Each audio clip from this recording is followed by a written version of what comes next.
Welcome to Women in Leadership Talk, where you'll hear from successful women who are empowering other women with their stories of adversity, resiliency, and success.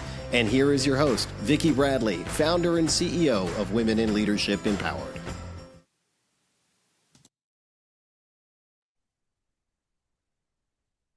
Hello, everyone, and welcome to the Women in Leadership Talk podcast. Thank you, as always, for joining in. We're so grateful to have so many great listeners and an audience that, keeps coming back and listening for more. So we're thrilled to have you here today, and we have a wonderful guest joining us. We're going to be talking about artificial intelligence, which is such a hot topic out in our world today and impacting us in many, many different ways and a lot of very positive ways. And so I'm very excited to have Tamey McIntosh join us. So Tamey, welcome to the show.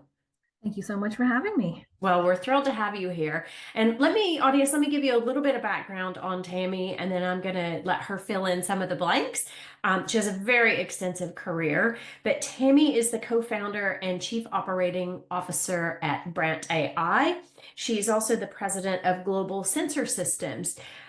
She's an executive, a C-suite executive with a very strong background in communications, IT strategy, and artificial intelligence, where she specializes in business transformation, digital innovation, and operational leadership. She's done a lot of work in AI, and I know many of you have questions around AI. And so today we're going to jump in and talk about those. So Tamey, thanks so much for being here and joining me. I know you had a busy weekend. Yeah. Yes. So thanks for being here. Thank you. Yeah. So my career it's almost 30 years in IT and communication. So it's been a while. And of course, the changes over the last 30 years is significant, and particularly the last even 2 years, it's just blown out of the water, right? AI is changing and evolving on a daily basis. Yeah. How do you keep up?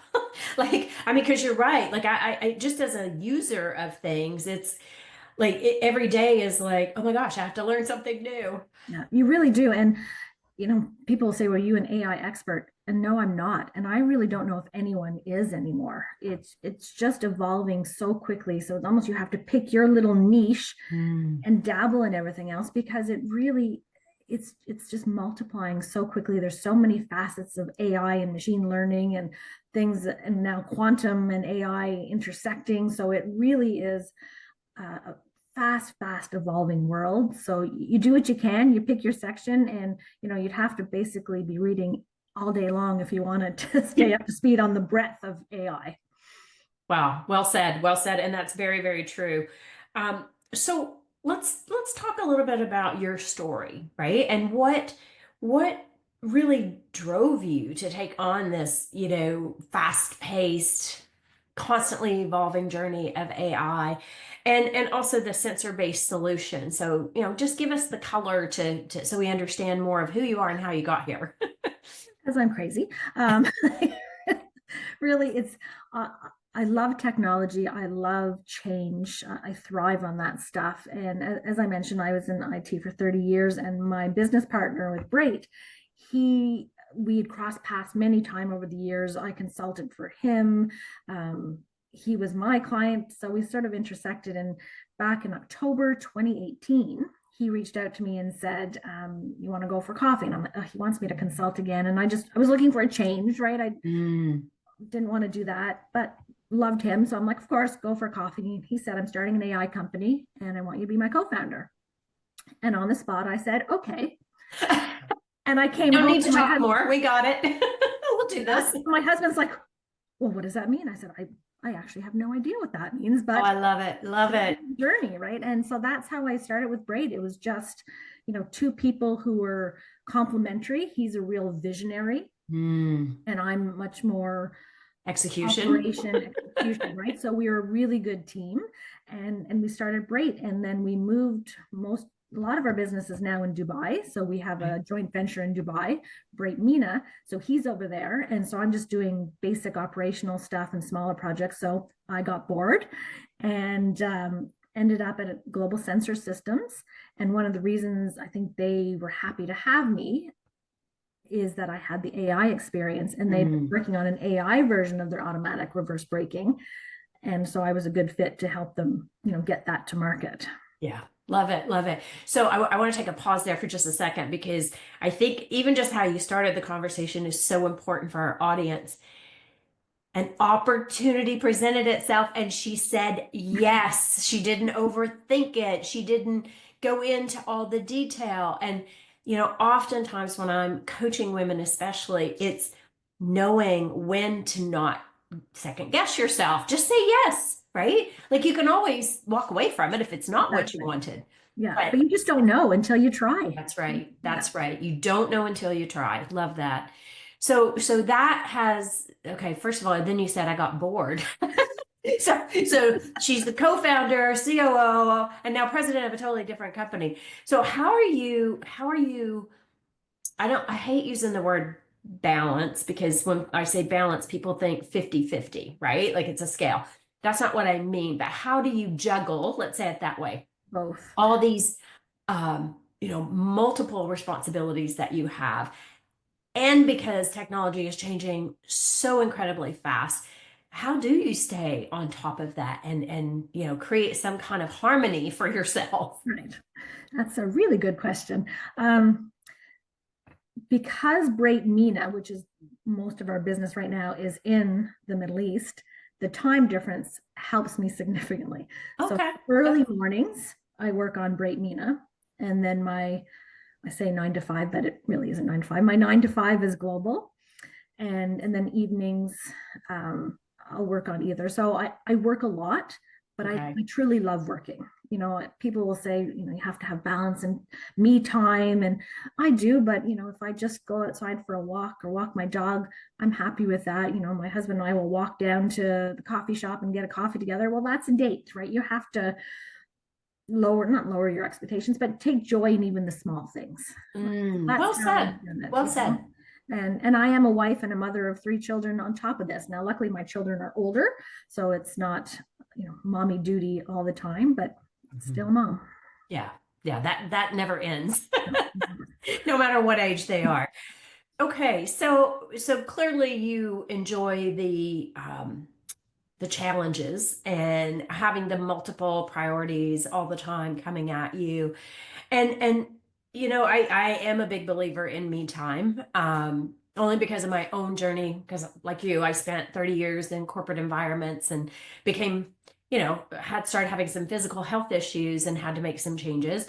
And so that me time becomes very important. Yeah. But I love what you shared there, Tammy, about finding joy in the moments. It doesn't have to be, and I think there is this misconception in life that it has to be the big trip or the big retreat, and it doesn't have to be that. It could be taking a walk in nature. It could be spending time with your dog that loves you unconditionally and doesn't talk back. You can just talk. Yeah. Right? And they'll listen. They listen intently, which is so fantastic. Yeah, no, I agree with you. It's, and the trips are nice, and, you do what you can. And I agree with you, like the physical wear and tear on our bodies when we're going 24/7 is significant, so it's exercising and it's eating right, and, stopping work at a certain time. And, I cook our homemade meal every night. We eat together as a family. Whoever happens to be, whatever kid is home from school at that time, we'll eat together. There's no phones during meals. And then I'll often work after, but at least that time is sacred. Yeah. Love it. Love it. And that works for you and your family, right? Yep. And we were talking, audience, just before we, came on live here, but we were talking about the importance of like our kids, and Tammy was sharing that, her kids are workers. I wonder where they get that from. Just saying. I don't know. Yeah, no, it's great because you're modeling for them, how you can have many interests and fulfill that need, because yes, we're always a mom, but we're also a person, right? And there's different things that stimulate us. Yeah. And knowing who you are. Right? Sorry, go ahead. Knowing who you are is so important. How I live my life isn't for everybody, but it works for me. And I think not comparing yourself to other people and just doing what is right for you and your family is so important. Yeah, huge, huge. And you find a way, right? And I think we do put a lot of unnecessary pressure on ourselves if we get into that comparison game. And listen, I mean, the reality of it is we never know what's going on in that person's life. So you may not want to wish for what somebody else. And I say that genuinely because I've worked with clients and I've seen people who on the surface seem to have it all together and they're doing everything, but internally they're still searching for what that joy is, what is going to make them happy, right? So yeah, love that you said that. So I'm curious around this intersection of AI and the impact, because I know this is important to you, with the impact on kids and schools and education. So what are some of the strategies that you guys have been able to implement for ethical practices and governance as it comes to AI? Yeah, so it's a really gray area right now, especially in Canada and the US. Really, there's not significant governance for companies. The European Union is much stricter, as they are with many different Things. aspects. Yeah. And so, I think we're catching up. The new government now has a minister of AI, so I suspect that will help here. But really, it's trying. When we're developing anything, it's really thinking about it and not just doing. Like, what are we building, and what could be the potential impacts, right? And so it's just always being aware that it's up to us. AI doesn't have its own bias or its own issues. We are putting it into it. So it's really trying to be clear. And one of the things that's helped us over the years is we have a very diverse workforce, right? So people, men and women, people from different countries with different values. And I think coming together and sometimes talking about these things from people from different sides of the world makes you really think about it and plan for how you want this to be coded and then to be used. And when you talk about education, it is scary. And now my kids are older, so AI in schools wasn't a big thing, but even with the internet, that was a big thing. I mean, kids are going to Google things and not go to the library and take out a book. So now we're doing the same things with AI, but there are dangers. You're going to laugh at me, but I also teach at Algonquin College. I'm not doing it this semester, but I have taught a few semesters. And I taught my class, I guess it's almost a year ago, and it was midterm. Students did their exam. I'm marking them, and I could tell that there was cheating. So about 10 students used AI to write their answers. Now, I didn't have proof, but the answers were better than I could write. Ah, gotcha. So I knew 100%. So, okay, so I had a dilemma, what to do. I can't prove it, and do I really want to get these students kicked out? Right. So I decided for the final exam, it was a written exam. They had to write. Oh, very clever. Okay. So no computers. I gave them paper and they had to write. And the 10 students that I had suspected of using AI all failed the written part. Yeah. Right. So, that becomes a danger. It's the reliance on any technology, not just AI, but relying on technology and not our own brain. So I think there has to be a balance in education, that students have to learn how to use AI, because that's going to be in the workforce. No matter what role you're playing, there'll be some touch point with AI, but never underestimating how important we as people are. Yeah, exactly. Exactly. Wow, we could have a whole conversation just on that part. It's so interesting you say that, because there is the one aspect that you have to do the input, right? I mean, they had a test in front of them, so the questions would be there. But when you're using AI, you have to use your intelligence to ask it the right information, right? Because you're asking it for certain things. So there's that one part of it. And it's funny you bring that up, because I had a flashback when you were saying that.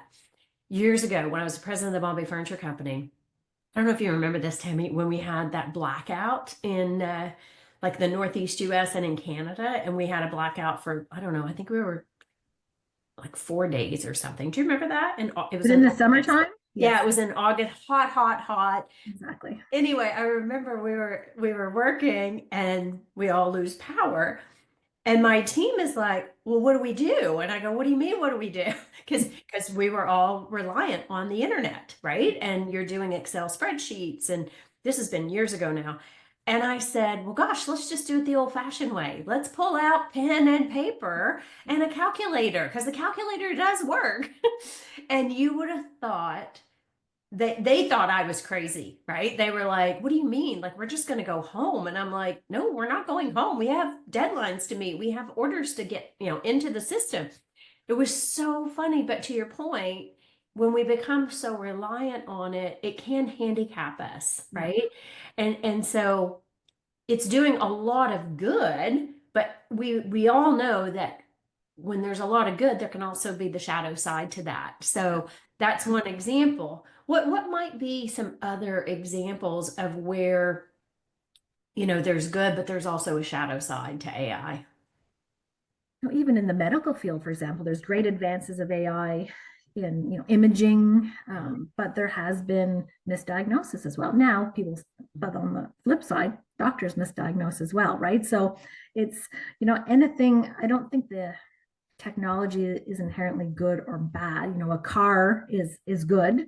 It can get you from point A to B, but someone can use it to harm someone else on purpose or by accident, right? So technology is the same way. But I think to your point, just the reliance on it, you just have to sometimes, AI doesn't have a gut feeling. Yeah. Right. And I think we have to remember that our own intuition and gut feelings need to thrive and not be pushed down because we're just relying on technology. Yeah, well said. Well said. I think that's so true. And really tapping into that, because that AI can't replace that in us, right? Like, and knowing, I mean, it's great to use it as a checkpoint or to support an argument even that you're making, but not letting it become everything, right? Like my kids are probably close in age to your kids, maybe a little bit older. That both of them are like, we're out on AI. And I'm like, well, it is the reality of where we are and where we're going, and it's only going to get stronger. So you do have to figure out how to engage with it and engage with it in a positive, productive way. Because it can make things so much more productive. These 100%. are just, they're wonderful, but I don't let it write my whole, I will write it first and then just improve this in whatever tone I wanted, or, and it has made my life so much faster. Yeah. But if it went down and there was a power outage, I could you could still do it, pen and paper, and write it myself, right? Yes. And that sometimes is what worries me, is if now my youngest is 19, he hardly even uses chat, so which is good. But the kids that are in high school now and elementary school, their worlds, I really can't even imagine what they're going to be like.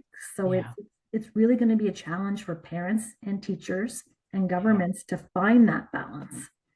Yeah, that's a very interesting you say that, because even something come up the other day and I sent it to my daughter and I go, wow, have you seen this? And she goes, Mom, it's fake. It's AI.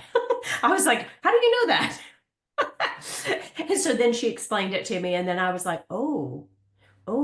So, and I think our kids will probably be more in tune to what's real, what's not real, I hope, where some of our older people who aren't as used to technology, it becomes they become more vulnerable to it, because they take it at face value and go, oh, well, this was said. It's like when you grew up reading the newspaper, right? Or going to the library, to your point, and pulling that book out, or the dictionary, like you believed what that said. And so if you have those same habits, patterns, you're going to see things and believe it. So we have to, as human beings, we have to be more discerning about what's real.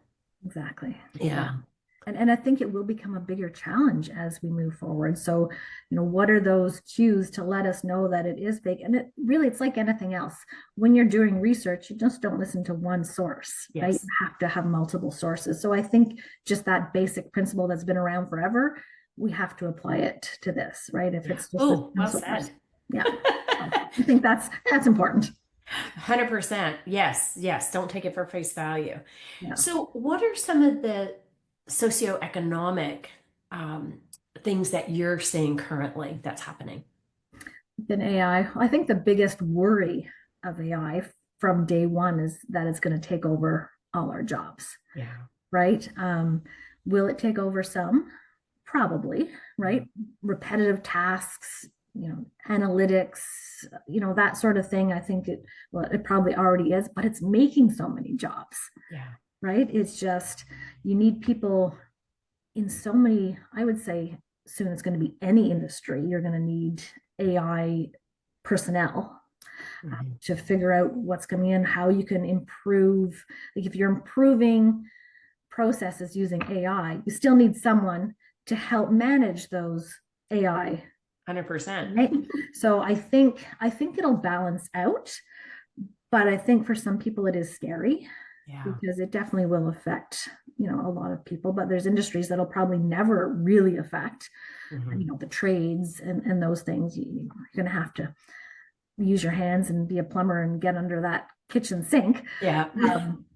Right behind the wall for an electrician, but it's going to change things just as the industrial revolution did, just as when the internet came out. It all changes things and we balance out again. It's just a shift. Yeah. And again, some people don't like change and it'll be harder for them to adjust, but I think it'll all balance out. Yeah. Well, and usually when people resist it, it's fear-based, right? Because it's the unknown, not sure, not comfortable using it yet. Once you understand how to use it to help you to be more productive, there can be a lot of good with that. Yeah.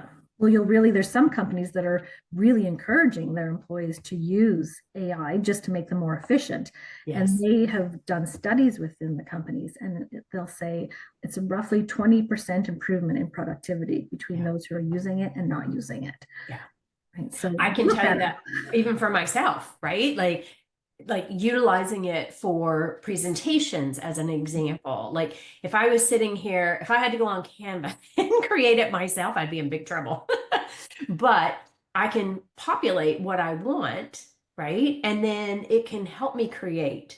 So even images, like if I'm doing like a social post for an example, and I want to create a very dynamic visual to go with that, like it's so much faster than me searching and scrolling and scrolling and scrolling, hunting for the right image because I know kind of what I want, right? And It's in your head. Yeah. yeah, it's in my head. And that's what I meant earlier about your students. Like they have to be able to put the input in to get the right output.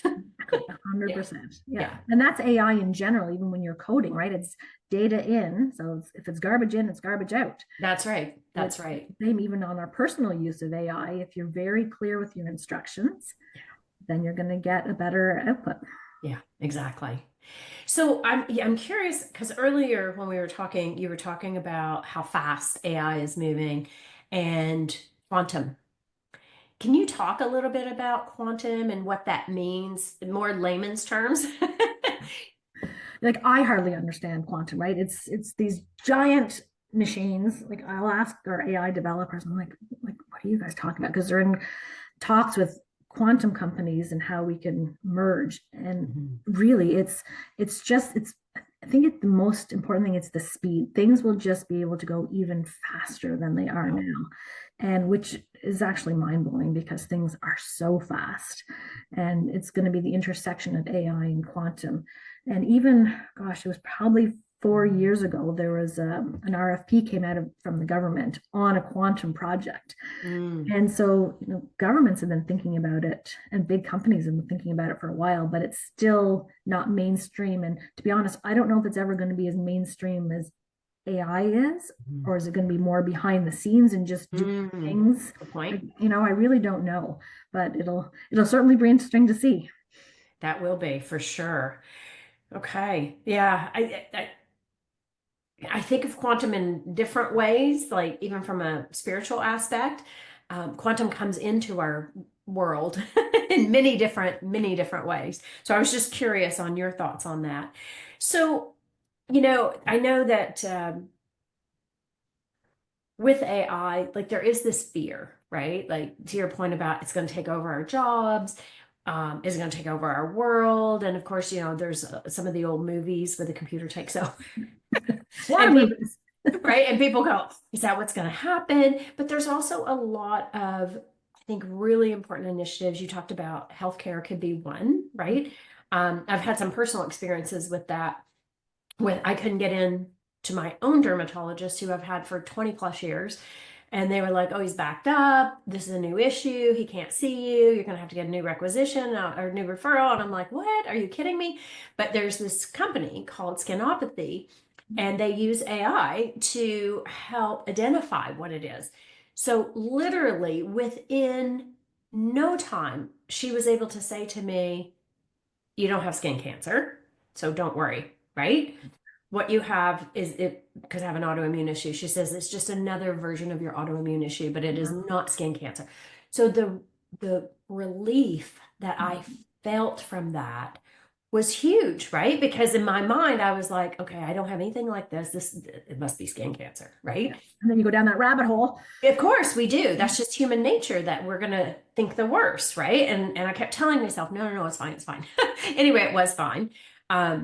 But something like that, okay, so that's a great example of good use because I couldn't even get in with my doctor, who's been my doctor for 20 years. I couldn't even get in to see him because he's so busy. But yet, this was able to help me diagnose this quickly.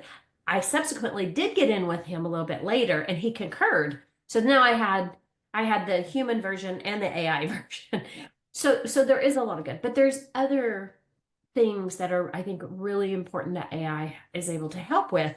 And I think, one is potentially helping to rebuild war zones. I don't know if you want to talk about that a little bit and what you've seen as good things or other examples of where AI is doing really good I work. think AI can do good in every single facet of our lives if, again, it's used.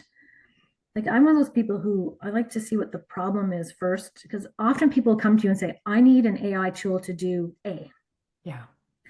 Well, maybe they don't, right? And even as an AI person, it's not, you just don't go right to the end. What is your problem? And then here are the options. Yeah. So here's an example that we had. We had a nursing home came to us and they had an issue with residents falling. Okay. Right. And if they didn't know, then that could be a significant issue. The longer the person is lying there, the increased risk that they could, die. Mm-hmm. So they wanted the cameras to be able to detect when there was a fall. So we're like, absolutely, we can do that. And then they said, but they often fall in the washroom. Well, like we can't put cameras in their individual washrooms. And then so one of our AI developers, well, we can put the camera outside and the AI algorithm will, when the door closes, the counter will go. And so I'm thinking like, that seems like overkill. I'm like, couldn't you just not put a little counter thing, like IoT device on the door when it opens and closes? And everyone's like, oh yeah. So, you just go like when you're in the AI world, you think the AI is the only way to go. So, I think it's really important to, sometimes it could be pen and paper, right? It can be something really simple and you don't have to go to the extreme of AI. But AI, the one again in the health field, and it's sort of to what you said is breast cancer diagnosis. So it's getting really good with that because it could see smaller masses. So that's really important. The environment, which is something near and dear to my heart. Now, on the flip side, AI is causing environmental issues because of when you're training models, it's using so much energy. So that's something to be mindful of. However, because people are now realizing that there's green data centers, people are making AI, I don't know, compressed is the right word, but that the algorithms are just easier and take up less energy. Predicting, because our environment is getting a little wonky, to say the Mhm. least, ability to predict and to give people more warning. Mhm. Some severe weather patterns are going to hit them, I think is really important. AI is being used, when you talk about war zones, one of the interesting things I saw is using satellites and AI to help people evacuate more safely, because it can see, the whole area, and then you Right. predictive analytics and can tell what's going to happen. So to get people out of war zones a bit safer Okay. is a really interesting use. So there's just, as many things as people can think about, or how AI can help. Can it be done ethically, efficiently, and in time to help people? Yeah. Yeah. Well, I love how you said ethically and efficiently. And I think that's, one of the things that um, scares people the most. Is it going to be used ethically? And, I know that, there's a lot of talk right now, just about big corporations controlling so much. And, so there's this fear, and that's where often it comes from. So how do we, as society, how do we stay better informed? And also, how do we, and this may not be a fair question, Tammy, how do we limit the control that particular individuals or corporations may actually have? Yeah, is there a right answer to that question? Is Mm. the question. Yeah, big companies do have so much control right now because they have the money to do the innovation. Right now, governments are really helping small businesses grow, which is fantastic. But are they going to be any better than big businesses? It's, who are the people behind things? Yeah. Governments, I think, have to be more involved. The Mhm. problem with governments is they move so much slower Yes. than private companies, right? So that's the dilemma right now. And a conspiracy theorist would say, well, the government is just as bad as Yeah. big companies. Um, but how, as an individual, do you get around that? How do you can't really control it.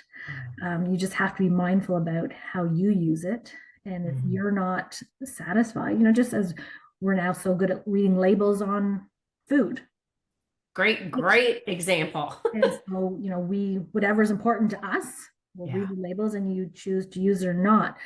I think it'll come to a point, you have this smorgasbord of different AI tools to use. Well, which ones meet your criteria? They're not necessarily everyone else's criteria, but what is important to you? Are they environmentally conscious?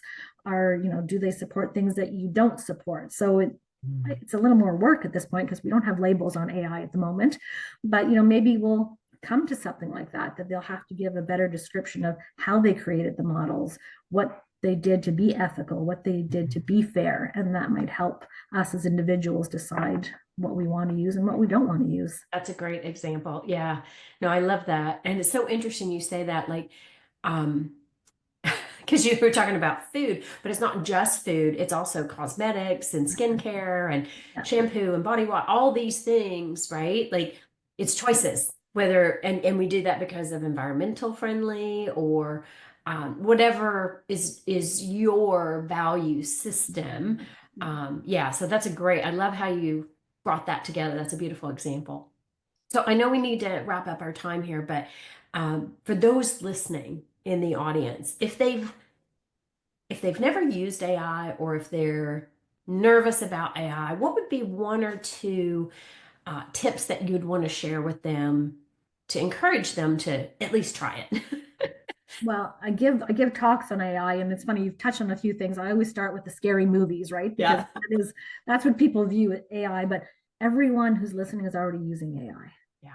They just True. might not know it, right? So Yeah. whether you're on a streaming device and it's giving you recommendations based on what you've already watched, same with online shopping, online banking, all those sites or apps are already using AI. So you're already using it and it hasn't hurt you yet. Yeah. So, don't be scared. If you're trying to use it to become, like you said, try the Canva AI because it's not going to hurt you. Yeah. If you're doing a Google Meet or probably other video have it too, but you can do, it'll take the notes for you, right? It'll Mhm. use that because it's not going to hurt. So there's little things you can try to see. ChatGPT, like I really love it. Yeah. But I always say thank you just in case. Just in case. I'm always polite, right? So, but use it and you know, and play with it and get comfortable with it. And you don't have to use it for work, but use it for your own research just to get the feel for it and how, as you mentioned earlier, you know, how you ask the question is going to determine what answer you get. So get comfortable with asking different questions to see what the output is. Yeah, I love that. So one example of that as you were saying that, if you have a trip coming up, right? Use ChatGPT to explore. If you're going, let's say this summer you've decided you're going to go to Italy, right? What towns are you going to? What are the things you want to accomplish? Put it in and see what ChatGPT tells you, right? I did that. I went on a trip to Scotland with my father, so just my Oh, dad and amazing. and Scotland and England. And I did exactly that. I said, we have 9 days. These are the 3 places we want to go to. What do you recommend we see in these places? And it even helped me with itinerary and trains versus planes versus buses. So I still had to do a little bit of research, but it saved hours of time. No kidding. Like that's amazing, right? And you can ask questions. Like for me, when I'm traveling, I like to go to more local type places. I don't want to be in the tourist area. So help guide you on where to go. And then do they speak English in that area? So if not, do I have my translator working, right? All those things that can really help you prepare. And the other one, when you were talking about, I'm super passionate about this app that I have. And this is not a sponsored app, audience. I'm just going to say that right now. It's not a sponsored app. This is genuinely one of my absolute favorite apps. It's called Yuka, Yuka. And what Yuka does, because we were talking about food labels, right? Or your whatever personal care items you use, you scan the barcode and it will tell you how clean or not clean that product is. And I did this experiment recently in Target. I was in the US and I needed toothpaste. And I thought, oh, I'm just going to use my Yuka. They must have thought I was crazy because I was scanning every single toothpaste in Target. And I found one toothpaste. One out of all these different things. Anyway, I just share that because if you're passionate about the environment and clean products, the Yuka app, Yuka, is phenomenal. And to your point, it's all driven by AI, but it really gives you great insight into what you're putting in or on your body. So sorry. Thanks for the commercial break. I didn't know. It's awesome. I love it. Anyway, Tamey, this has been fantastic. Thank you so much for sharing all of your knowledge with us. So if they had questions, more about you, more about your company, where can they find you? I think the easiest thing is LinkedIn. If they're on LinkedIn, it's probably the easiest. And my name, Tamey, is quite unique. There's a few on LinkedIn, but not that many. But I'm the only Tamey McIntosh MC.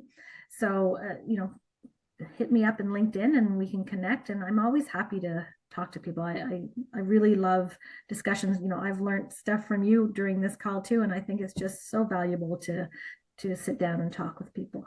Awesome. Me too. Me too. Thank you for that. So thank you for being here today. And audience, I want to thank you for being here. I really am grateful that you chime in. Please do share this episode. If you have someone in your network who maybe is a little bit nervous about AI, they want to try it, I think Tamey's giving you a really, really good overview of the good points of AI and things to be mindful of. So especially if you have little kids, things to be paying attention to from an education perspective. So leave us a review. Let us know how we did, because that's what keeps us growing and going and bringing you these fabulous guests to the WIL Talk podcast. And we always try to give you something. So if you visit the Women in Leadership Empowered website, that's willempowered1l.com, we have a free mini course for you. And in that mini course, we actually talk about fear and how to use fear to propel you, not paralyze you.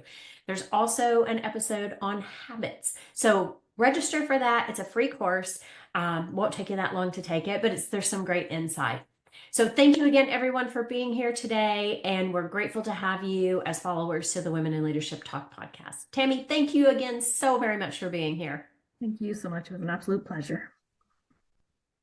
Thank you for joining us for WIL Talk, sponsored by Women in Leadership Empowered. To learn more about our programs, please visit www.willempowered.com. We look forward to seeing you in our community.